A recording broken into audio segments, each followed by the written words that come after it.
This morning, what's happening? So Ron DeSantis got booed at the Jacksonville vigil because of the lynching of that that white dude who deleted 3 African Americans Saturday. DeSantis got it coming from his racist rhetoric, his woke and everything. That's his whole stick. You know, when you put that message out there to the universe and that's what you riding on, you're a racist. DeSantis is a racist, bigot piece of trash, a marginal politician who's been able to align himself with rich white folks and some black middle class folks, some folks, and other races of folks who like his agenda of scary tactics and a conservative agenda and want to go back to the old ways and blatant and not so blatant attacks against black folks and culture in terms of education and the system. And then use an Archie Bunker role model that benefited Trump, benefits Joe Biden.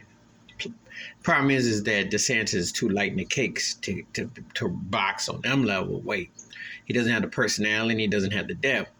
But that agenda, that Archie Bunker playbook is what he does. So when he getting booed, it's just the tip of the iceberg.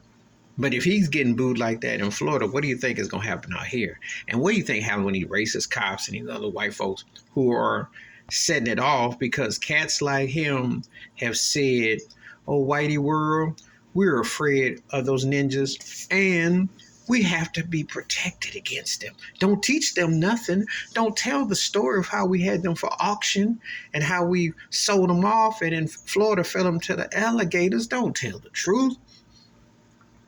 And they the scary monsters.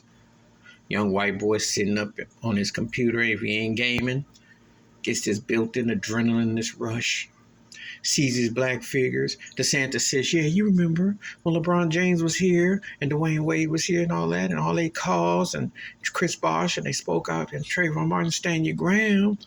Zimmerman, you know, we got to stand our ground. We got to take our whiteness back.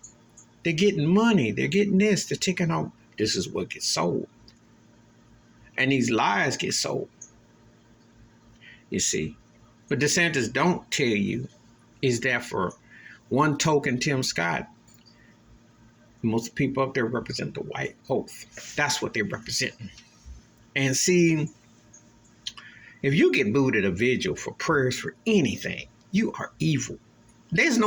I just dropped the mic when I said that. Because really, you go to church. Could you imagine going to church, a minister talks, and people start booing? Could you imagine that? That's the one time when you're supposed to be civil. If someone is presenting themselves as civil. But when they're out there looking like the Klan, minus the hood, that's what DeSantis is. Well, he reaps what he sows. Prayers and thoughts are with those families. And as far as that DeSantis racist mess, the boos are just the start. Because if he can't see that he's Klan, he needs some new contact lenses. If he can't see the hate that he done pushed out there on the agenda, he needs a shrink. Because aside from the people that are kissing his behind and tap dancing with him, he's a stone cold racist. Please hit like, subscribe, welcome thoughts, comments. And I do respond. Thank you. Wash your hands. Keep your mind clear. Watch out for another. Share the video if you like it. I'm out. Peace.